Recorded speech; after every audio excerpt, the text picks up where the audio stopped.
Thanks for joining me. I'm glad you're here. It's good to see you. I'm Jerrel. This is Sungran. It's a channel where we can talk about gaming or whatever hobbies we like.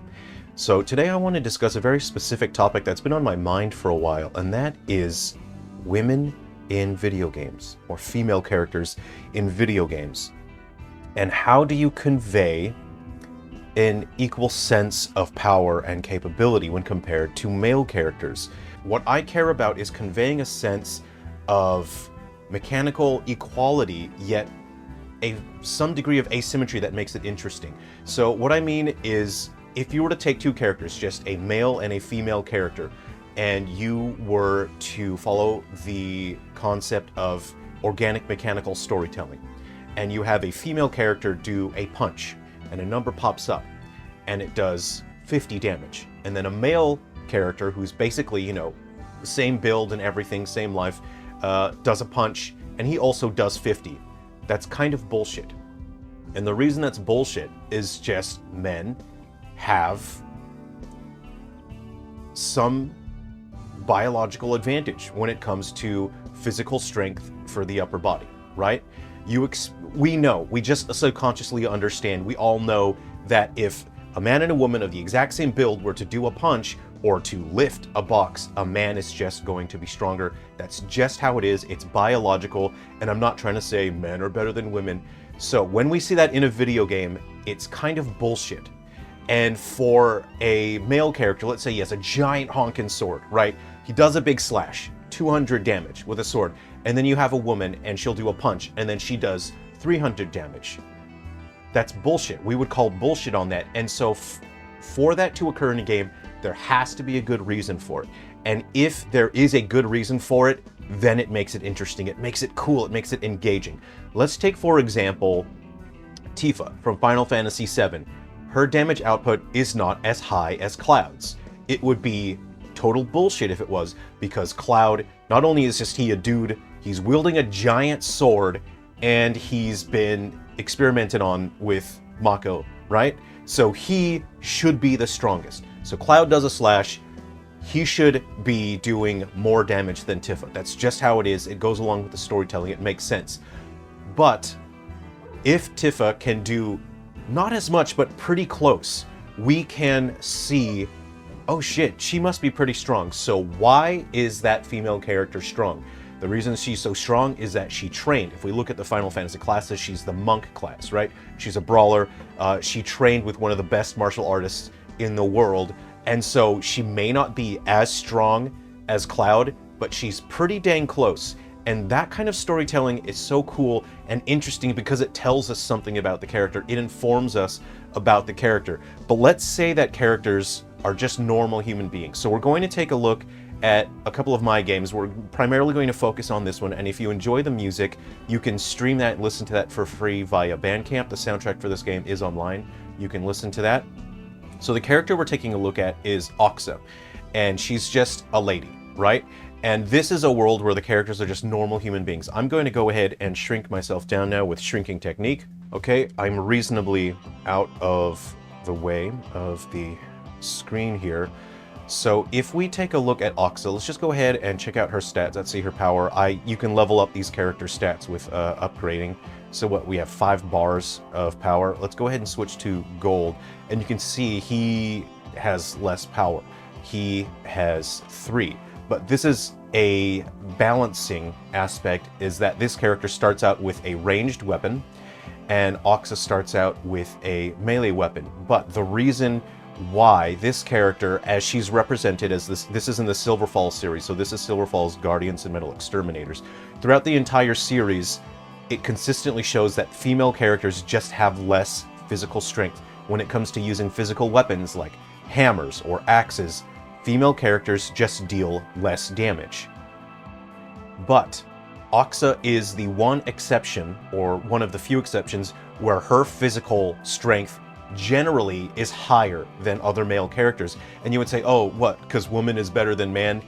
No, there are story implications for this. And one of the games in the series where she first appears is Silverfall's Undertakers. If you would like to play that, it was originally launched on the 3DS, but I've put a version that you can play in your web browser. So I'll put the link in the description people keep telling me that's one of my most underrated games. So if you would like to play Silver Falls Undertakers, please feel free to check that out.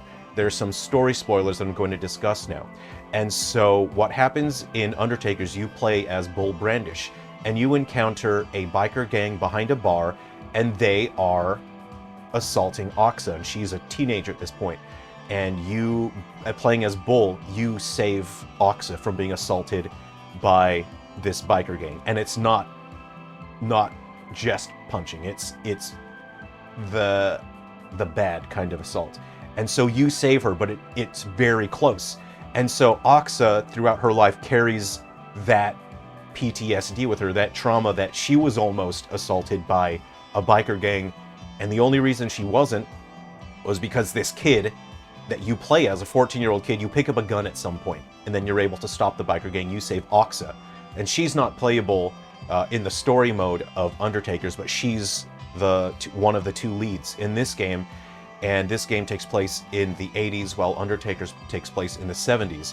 So the reason why Oxa is so physically strong is she's constantly training to be stronger, because she doesn't ever want to be in a position again where she's vulnerable like that, how she was assaulted by the biker gang. And so she's constantly training to be as strong as possible.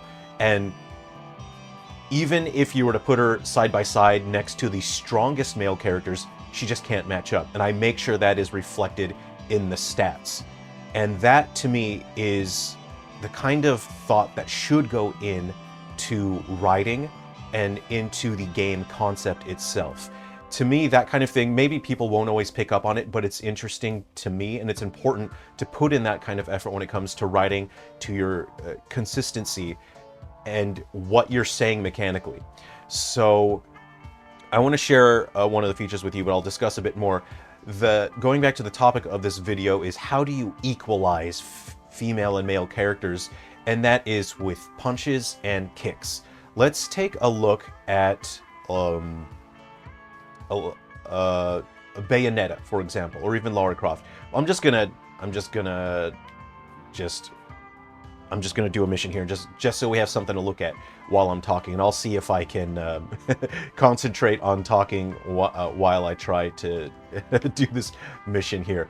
So hopefully this isn't too distracting for me. But when we take a look at, say for example, Lara Croft, her strength is, she's got guns, right? She does big guns. If we take a look at Bayonetta, I say that Bayonetta is the perfect example of an equalized female character, because she has kicks, big kicks. She also has witch magic, and she has the hair that covers her body but also turns into her attacks. It's a whole situation, right? But she has kicks and guns, and then she combines the kicks and the guns. But if we were to take a look at a realistic setting like this, a male character using the gun will do the exact same damage as a female character with a gun. So firearms allow us to equalize characters. And I think that's something that when you are writing your characters, when you are building your games and you're creating your worlds and you're establishing the lore, I think it's absolutely important to consider that aspect, is that guns serve as an equalizer for male and female characters. Another equalizer is kicks. And the reason why kicks work so well is that a kick is not as definite as a punch. There is a bit of abstractness to a kick, in that we naturally understand. This is just how it is. We understand that a kick is strong, right? And females dominate in sports like figure skating, for example. That's just how it is. But when we look at the lower body strength compared to the upper body strength, we generally don't view females necessarily as having a significant disadvantage versus males, right? And so when we see a female doing a kick versus a male character doing a kick, in general, people are more willing to accept that a female character can do just as much damage with a kick, because there is some room for abstract interpretation with a kick. A kick is just stronger than a punch. We know that. We understand that. And so when we see that in games, there can be more flourish to the animations, and there can be some degree of, if a female character does a kick, sure, yeah, of course it's going to be very strong.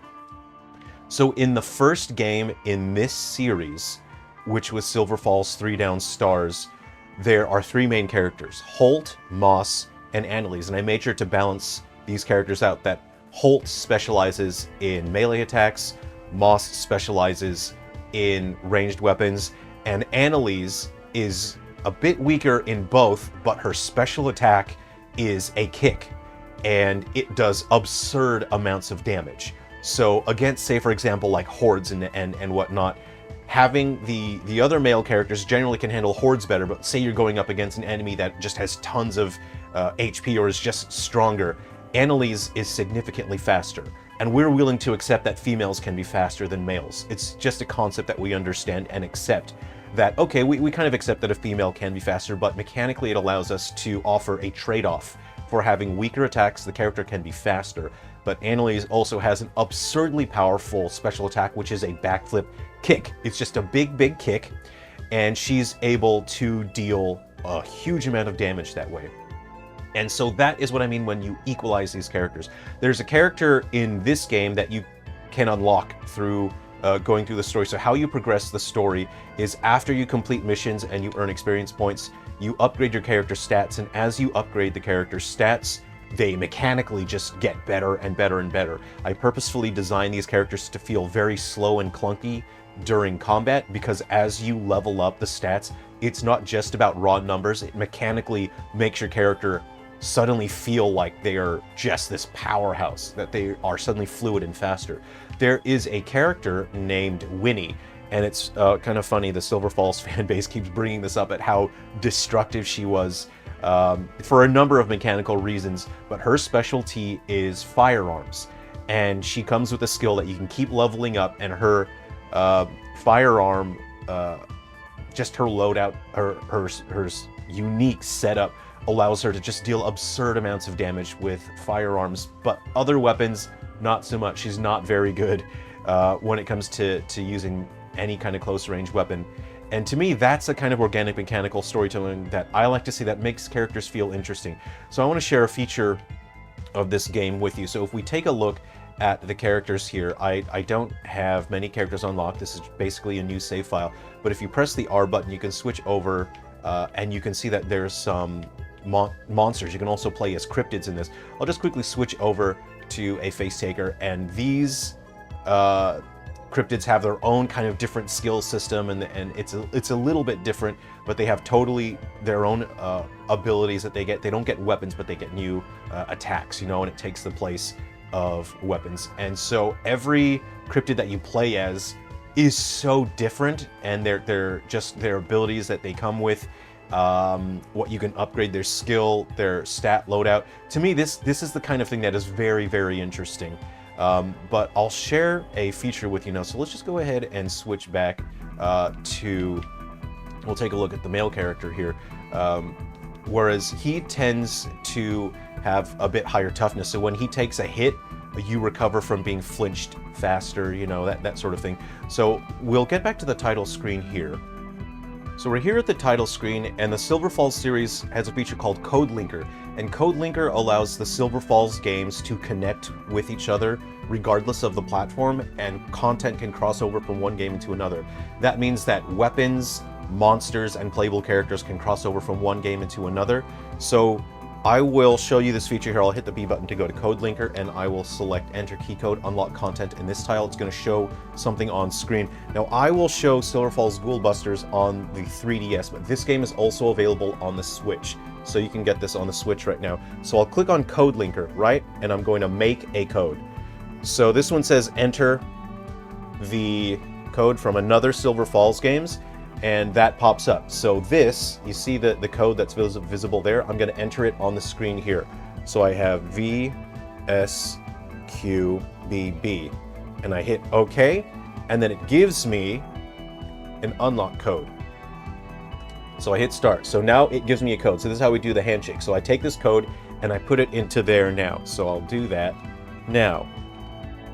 Okay, so now the games have done their handshake through the code process, and now Haunted Hall is available. So now we have a new playable character available. There are also two other games that are like Tiger Electronic games that are pretty fun that you can just chill with.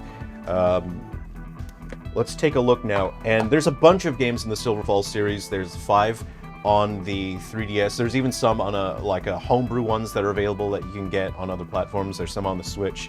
So now if we take a look at our characters here, we have a new character play available. So this allows me to tell more interesting stories, because you don't just spend one game with these characters. You spend time getting to know these characters, and then you get to see them at different points in their lives. Maybe you start the story and they're only 14, but then you see them later on and then now they're 40 or 50, you know. Let's see here.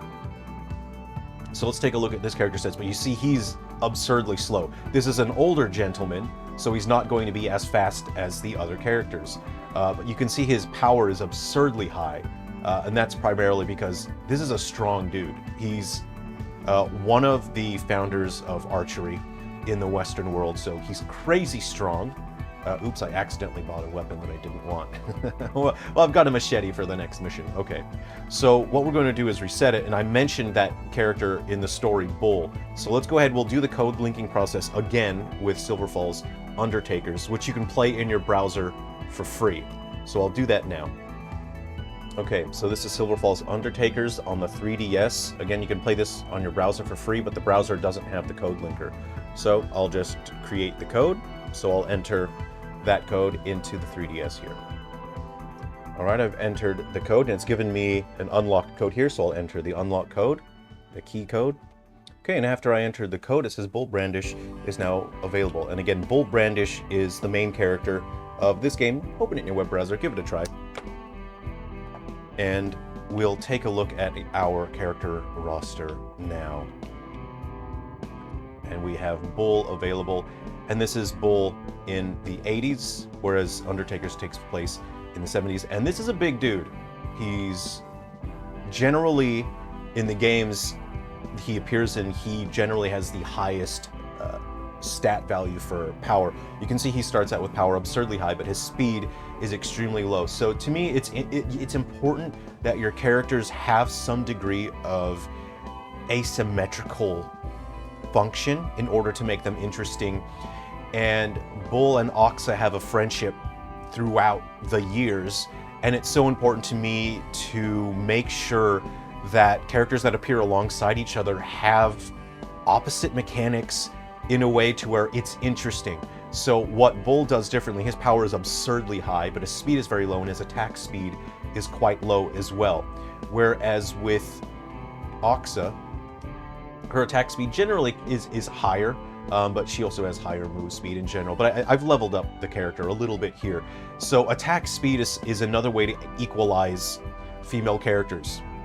So let's say that you want female characters and male characters to be basically equivalent and equal in your game, right? But you want it to feel sort of realistic, right? So you see females dealing less damage in terms of numbers, but if you have a mechanical function in your game that allows the females to attack faster and to be able to get more hits out, then you can equalize that. And so even though they're numerically dealing less damage, if they're hitting more or they're able to perform more functions, then that character can either still have similar damage output or have more versatility in terms of the combat utility. For example, if we take a look at Riku in Final Fantasy X, you don't use Riku for damage output. She's so fast that she gets multiple turns, so you're able to use other abilities that can give you an advantage. You can buff your team, you can heal your team, and that is the kind of thing that I find interesting in games, and it's the kind of thing that I'm always looking to implement. How can I make these characters different and interesting from each other, and how can I make the game fun for people? Because giving people the ability to find these mechanical solutions on their own to me is what makes games satisfying. And so that is the topic that I wanted to discuss today, is how to equalize female and male characters in games, how guns and kicks are the great equalizer when it comes to males and females in games. Do you have any thoughts on the topic? I hope this has been interesting to you. And again, feel free to try out my games. If you catch me on a live stream, I like to give out download codes. I like to give out copies of my games so you guys can just play them. But yeah, you can try Undertakers in the browser for free. You can check out the Silver Falls games on the Nintendo Switch eShop. Silver Falls is exclusive to Nintendo, except for the homebrew stuff that I do. That one I just do for fun because it's cool making games. Take care of yourselves, everyone. I'll see you around.